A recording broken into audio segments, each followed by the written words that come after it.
Yan, medyo kakatapos lang ng ulan. Nakakagutom. Gawa na lang tayo ng pang-almusal at tanghalian.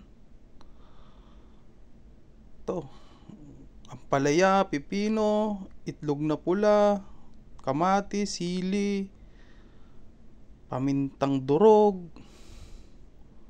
Yan, kulang ng asin, suka, sibuyas.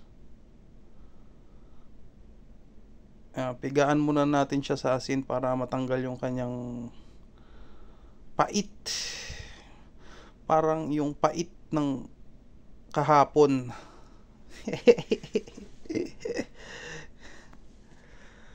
Tapos, ayan na. Kainan na. Finished product. Sineparate ko yung pipino kasi para hindi mababad. Pero naglagay din ako ng konti.